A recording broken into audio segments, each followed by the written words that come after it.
그 목표 성적이라는 게 반드시 내 맘대로 되는 건 아니기 때문에 스트레스를 받게 되는 거거든요. 내가 컨트롤할 수 없는 부분을 너무 신경을 쓰다 보니까 스트레스를 받게 된다는 거예요. 자, 그래서 우리는 내가 컨트롤할 수 있는 부분, 내가 통제할 수 있는 부분에 집중을 하고 신경을 써야 되는데 그게 과연 뭐냐 하면 내가 오늘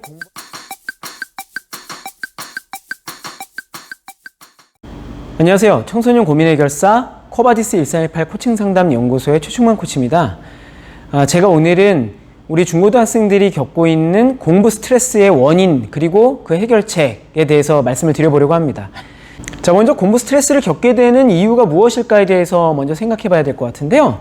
뭐 여러 가지 이유가 있을 수 있겠지만은 제가 그동안에 학생들을 상대로 코칭을 하면서 경험한 것을 토대로 해서 몇 가지 이유를 말씀을 드려보려고 합니다. 자, 우선 첫 번째로는 공부에 목적과 이유가 없다 보니까 스트레스를 받는 학생들이 상당히 많은 것 같아요. 그러니까 내가 도대체 공부를 왜 해야 되는지를 모르겠는데 그런데 공부를 하려니까 솔직히 정말 너무 지겹고 짜증난다. 이런 학생들이 많다는 거죠. 그리고 두 번째로는 기대에 못 미치는 성적 때문에 스트레스를 받는 학생들이 정말 많죠. 내가 나름대로는 정말 열심히 공부한다고 하고 있는데 그럼에도 불구하고 기대만큼 성과가 나오질 않다 보니까 불안하고 막막하고 답답하고 막 이제 온갖 부정적 감정들에 휩싸이게 되죠. 자, 그리고 그 다음 세 번째로는 목표 성적에 대한 부담감이나 걱정 때문에 스트레스를 받는 학생들이 상당히 많은 것 같아요. 내가 희망하는 대학이 있는데 그 대학에 가려면은 뭐 적어도 예를 들어 뭐 2등급 정도는 받아야 된다든가 하는 이제 그런 어떤 성적의 기준이 있단 말이죠. 그런데 내가 그 성적을 못 받으면 어떡하나, 내가 과연 공부를 한다고 해서 그 성적에 도달할 수 있을까 하는 이제 그런 식의 걱정과 부담감을 갖다 보니까 스트레스를 받게 되는 거죠. 자, 그리고 네 번째로 공부 과정에서 느끼는 부담감과 어려움, 그로 인한 스트레스가 정말 만만치 않은 것 같아요. 뭐 예를 들어 시험 범위가 나왔는데 공부해야 될 분량이 너무 많다. 그러면은 공부 시작하기도 전부터 과연 내가 이걸 감당할 수 있을까 하는 이제 걱정이 밀려오면서 스트레스에 휩싸이게 되죠. 그리고 또 공부를 하는 과정에서 문제가 잘 안 풀린다든가 아니면 뭐 이해가 잘 안 된다든가 하면 그 과정 자체가 또 스트레스가 되는 거죠. 자, 그러면 이런 스트레스 상황 도대체 어떤 식으로 해결하면 좋을까요? 자, 우선 첫 번째로 공부를 해야 될 이유나 목적이 없다 보니까 내가 도대체 왜 공부를 해야 되는지 모르겠다. 그래서 스트레스를 받는다 하는 그런 학생들이 상당히 많거든요. 그러면은 당연히 그 해결책이라는 것은 공부를 할 이유나 목적을 찾아야 되는 거잖아요. 그런데 그 이유나 목적으로서 가장 좋은 거는 뭐니 해도 진로 목표를 찾는 거죠. 예를 들어서 말씀드리자면은 제가 만난 학생 중에 중학교 2학년 1학기 때 평균 60점대를 받고 있는 그런 학생이 있었어요. 어머님하고 갈등이 엄청 심했죠. 넌 도대체 공부를 하는 거냐 안 하는 거냐 이렇게 이제 어머님 잔소리도 많이 하셨고, 이 학생도 사실 그런 성적을 받고 싶었던 건 아니긴 한데 그런데 도대체 내가 왜 공부를 해야 될지 모르겠다 이런 마음을 가지고 하다 보니까 열심히 하기가 힘들었던 거죠. 그래서 이 학생이 저를 만나자마자 하는 이야기가 뭐였느냐면 저는 제가 공부를 해야 될 이유를 좀 찾고 싶어요. 이러더라고요. 그래서 제가 그랬죠. 야, 그러면은 우리 우선 진로 목표부터 좀 찾아보자. 그래가지고 진로 코칭을 하게 됐어요. 그런데 그 결과로 경영 컨설턴트라는 목표가 이 친구한테 생긴 거예요. 너무 마음에 든다는 거예요, 경영 컨설턴트가. 근데 그렇게 진로 목표를 찾고 나니까 저 이제 조금 공부 좀 해야 될 이유를 정말 찾은 것 같아요. 이러면서 바로 그 다음 주부터 같이 이제 계획 세우면서 공부를 하는데 1학기 때 60점대였던 성적이 2학기 때는 88점 수준까지 올라갔었거든요. 자, 이런 식으로 공부를 해야 될 이유로서 이 진로 목표를 찾을 때 비로소 내가 공부할 이유를 찾았다 하면서 공부 의욕도 생기고 그래서 열심히 하게 되고 하는 학생들이 정말 많다고 볼 수 있어요. 제가 하나 재밌는 사례를 더 말씀드리자면요. 제가 만난 학생 중에 우주과학자가 되고 싶다는 학생이 있었거든요. 근데 제가 이 친구한테 야, 너는 공부를 왜 하니? 라고 물었어요. 그랬더니 엄마 때문에 하죠. 이러는 거예요. 그래서 제가 야, 너 우주과학자 되고 싶다 그랬잖아. 그랬어요. 그랬더니 예, 우주과학자 되고 싶어요. 그러는 거예요. 그래서 제가 야, 너는 우주과학자 되겠다는 사람이 엄마 때문에 공부하냐? 제가 그랬어요. 그랬더니 이 친구가 그런가? 그게 좀 이상한가? 하는 그런 이제 표정을 짓더라고요. 제가 그래서 이런 질문을 던졌습니다. 야, 너 엄마 때문에 공부한다고 생각하면 기분 어때? 그랬더니 안 좋죠. 그러더라고요. 그래? 그러면 그런 기분이라면 공부가 돼, 안 돼? 그랬더니 공부 잘 안 되죠. 그렇게 얘기하는 거예요. 야, 그러면 너 우주과학자가 되기 위해서 공부한다고 생각하면 기분 어때? 그랬더니 그럼 기분 좋죠? 그래요. 아, 그래? 그럼 그런 기분이라면 공부가 잘 되겠니? 그랬어요. 그랬더니 예, 그럼 잘 되죠? 그렇게 얘기를 하는 겁니다. 그래서 제가 그랬어요. 야, 그러면 우주과학자가 되기 위해서 공부를 해. 그렇게 얘기를 했습니다. 그런데 그 이야기를 나누고 나서 2주인가 3주 후에 이 친구가 시험을 봤거든요. 근데 그때 평균이 13점이 올랐어요. 그러니까 한 과목 점수가 아니라 전체 평균이 13점이 올랐습니다. 제가 아주 깜짝 놀랐는데요. 자, 이 이야기 안에 어떤 의미가 있느냐 하면 제 아무리 진로 목표가 내 안에 있다 할지라도 내가 그것을 위해서 공부한다라는 뚜렷한 의식이 없으면 엉뚱한 생각을 하면서 공부 스트레스를 받을 수도 있다는 얘기가 되는 거죠. 그래서 우리가 아주 의식적으로 내가 하는 공부가 어떤 의미가 있는 것인가, 내가 무엇을 위해서 이 공부를 하는 것인가 하는 그런 의미 부여를 적극적으로 할 필요가 있다라는 그런 생각이 듭니다. 어떤 분들은 공부에서 남주자 뭐 이런 얘기 하시는 분들 계시잖아요. 바로 그런 부분이 공부에 의미를 부여하는 방법 중에 하나라는 생각이 드는데요. 예를 들어서 내가 의사가 되고 싶다. 그러면은 내가 의사 돼서 돈 많이 벌고 인정받고 싶어요. 물론 이것도 나쁘지 않겠지만 좀 더 나아가서 제가 의사가 된다면 아마 정말로 많은 사람들의 건강에 크게 도움을 줄 수 있을 것 같아요. 그러고 보면 저를 기다리는 사람이 굉장히 많을 거라는 생각이 들어요. 바로 그런 사람들을 위해서 저는 진짜로 의사가 되겠다는 사명감을 가지고 열심히 공부해야 될 것 같아요. 이런 식의 이제 마음을 먹게 되잖아요. 와, 그러면은 내가 하는 공부는 내 주변 친구들이 하는 그냥 대학 가기 위해서 하는 그런 공부가 아니라 정말로 이 사회에 기여하기 위한 공부, 나를 필요로 하는 어떤 사람들을 돕는 데 있어서의 능력을 갖추기 위한 공부, 어쩌면 그 사명감이 있는 공부가 될 수 있다는 얘기가 되는 거거든요. 그렇게 공부에 의미를 부여하게 되면 똑같은 공부를 하더라도 기분이나 태도가 정말 달라질 수밖에 없다. 그런 말씀을 드리고 싶은 겁니다. 자, 이제 공부 스트레스를 해결하기 위한 두 번째 방법에 대해서 말씀을 드려야 되겠는데요. 아까 기대만큼 성과가 안 나오다 보니까 스트레스를 받는 학생들이 많다. 이렇게 말씀드렸잖아요. 자, 그런 학생들 마음 정말 이해되죠. 내가 정말 공부를 잘하고 싶은데 해보니 잘 안 된단 말이에요. 그런데 도대체 뭘 어떻게 해야 될지 모르겠단 말이죠. 그럴 때면은 정말 스트레스가 많이 밀려오죠. 이런 학생들이 스트레스를 해결하는 가장 좋은 방법은 뭐니 해도 효과적인 공부 방법을 찾고 익히는 것이다 라고 말씀을 드리고 싶습니다.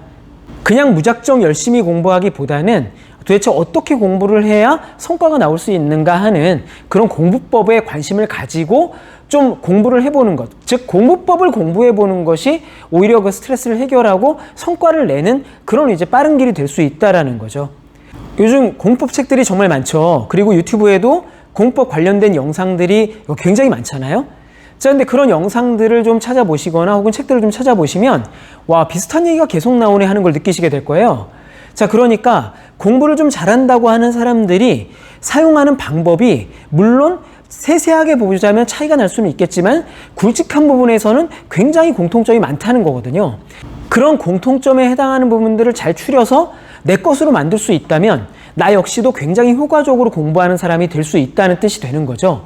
자, 그래서 무작정 공부만 할 것이 아니라 이렇게 효과적인 공부법이 과연 어떤 것인가에 대해서 관심을 기울여서 그러한 기술을 적절하게 적용하는 것이 공부에서도 굉장히 중요하고 공부 스트레스를 줄이는 아주 좋은 방법이 될 수 있다는 점 꼭 강조드리고 싶습니다.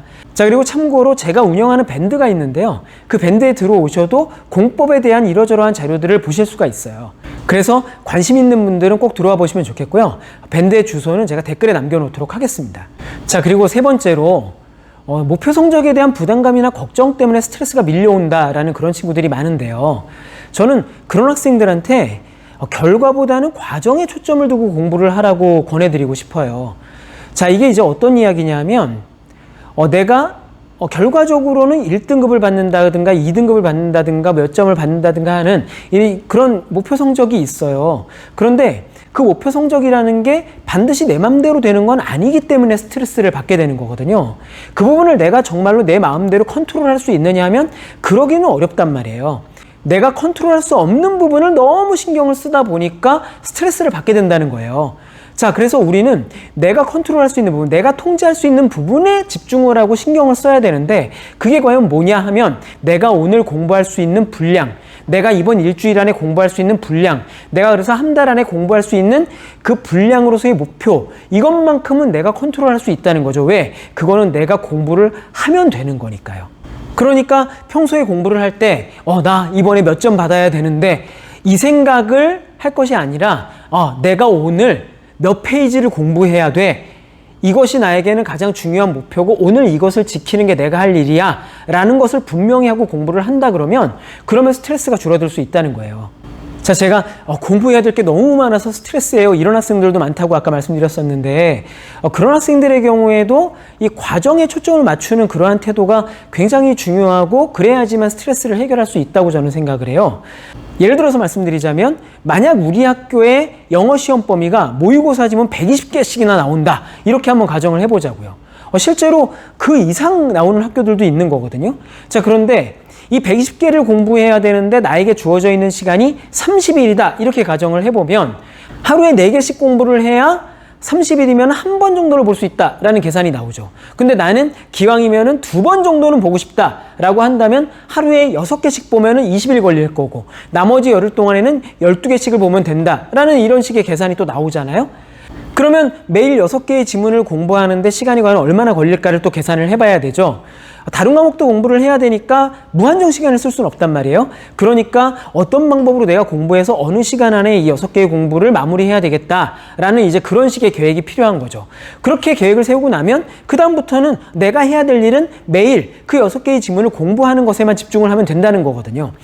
그런 식으로 접근을 해야 내가 이 많은 공부를 도대체 어떻게 다 하지? 하는 그런 생각에서 벗어나서 스트레스를 조금이나마 줄이고 공부에 집중할 수가 있다. 이런 말씀을 드리고 싶은 겁니다.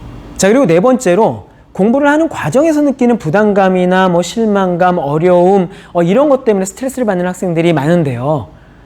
저는 이런 문제를 해결하려면은 이 공부를 하는 과정에서 겪는 이러저러한 상황에 대해서 긍정적인 마인드를 가지고 해석하는 것이 굉장히 중요하다고 생각이 들어요. 예를 들어 내가 문제를 푸는데 계속해서 틀리는 게 나온다 이거예요. 그러면 그럴 때 나 도대체 왜 이러지? 나 정말 이래가지고 되겠어? 이런 식의 생각을 하면 스트레스를 감당하기가 힘들어요. 저는 그런 상황에서 우리 학생들이 스트레스를 잘 감당하려면 이 공부를 한다는 게 과연 무엇인가에 대한 올바른 태도가 필요하다는 생각이 듭니다. 많은 학생들이 공부를 한다는 게 내가 지금 이미 알고 있는 게 무엇인가를 확인하는 것인 것처럼 오해하는 경우들이 있어요. 그러니까 내가 지금 도대체 얼마나 알고 있는가를 확인하려고 든다는 거예요. 그러다 보니까 내가 왜 이렇게 모르는 게 많아 하면서 스트레스를 받는다는 거거든요. 그런데 공부를 하는 과정이라는 것은 내가 얼마나 알고 있는가를 확인하는 게 아니라 내가 아직 모르고 있는 게 무엇인가를 확인하는 과정이라고 봐야 돼요. 자, 그러니까 내가 모르는 게 나오고 틀리는 게 나오는 거는 어쩌면 공부를 하는 데 있어서 너무나도 당연한 것이다. 그럼 내가 모르는 게 많이 나왔다, 틀리는 게 많이 나왔다? 그러면 아직 좀 더 보완해야 될 부분이 많은 거구나 라고 생각을 하고, 그래, 내가 이것들을 이제 채워나간다면, 이것들을 알아나간다면 결국 나는 공부를 잘하는 사람이 될 거야 하는 그런 마인드를 가질 필요가 있다는 거죠. 이렇게 우리가 배우는 사람의 올바른 자세를 가지고 공부를 하게 된다면 내가 틀리거나 모르는 게 나온다고 했을 때 그것 때문에 스트레스를 받는 게 아니라 내가 더 발전할 수 있는 기회를 맞이하고 있구나 하는 그런 생각까지도 심지어 할 수 있다. 이런 말씀을 드리고 싶은 겁니다. 지금 영상을 보고 있는 분들이 이런 마음가짐, 이런 태도로 공부를 한다면 정말로 공부할 때 스트레스를 줄일 수 있을 뿐만 아니라 지속적인 성장, 지속적인 발전이 가능하게 될 거라고 볼 수가 있어요. 자, 지금까지 제가 공부 스트레스를 해결하기 위한 방법을 한 4가지 정도 말씀을 드렸는데요. 자, 이번에는 사례 하나 소개해 드리고 싶어요. 저한테 코칭을 받고 서울대 산업공학과를 간 학생의 사례입니다. 자, 이 친구가 이제 코칭 후기를 써줬는데 사실 이 후기에는 제대로 나오지 않았지만은 이 친구가 중학교 2학년 때 평균 성적이 한 85점 수준이었어요. 수원 지역에 있는 중학교를 다니면서 2학년 때 평균 85점이다. 그러면은 이런 학생이 나중에 서울대를 갈 거라고 기대하는 사람들은 아마 별로 많지 않을 겁니다. 자, 그런데 이 학생은 고등학교 가서 계속 성적이 오르면서 결국 이제 서울대를 들어가게 됐는데요. 사실 저를 처음 만나러 왔던 중학교 2학년 때만 하더라도 정말 공부에 대한 스트레스가 많았고 부모님과의 갈등도 적지 않았던 이제 그런 학생이었어요. 자, 그런데 중학교 3학년 올라가는 무렵에 저하고 이제 진로 코칭을 하게 됐거든요. 근데 그 진로 코칭의 결과 투자나 금융 분야의 전문가가 되고 싶다는 목표를 세우게 됐고요. 그렇다면 어떤 대학이나 학과에 도전을 하면 좋을까 하는 생각을 할 때 이 친구가 문과 부분에도 관심이 있었지만은 이과를 선호하는 부분이 있어서 제가 산업공학과를 권했어요. 근데 이 산업공학과에 대한 설명을 듣더니 이 친구가 너무 마음에 드는 거예요. 그래서 그때 저하고 그렇다면 기왕이면 서울대 산업공학과에 가보자 라고 목표를 세우게 된 거죠. 그런데 실제로 그렇게 돼버린 거예요. 근데 이 친구가 지금 이 코칭 후기를 보니까 이렇게 이야기를 해주고 있어요. 그 당시 진로 목표를 정하고 희망대학과 학과를 정한 것이 자신에게는 거대한 동기부여가 되었다. 이런 이야기를 하는 거예요.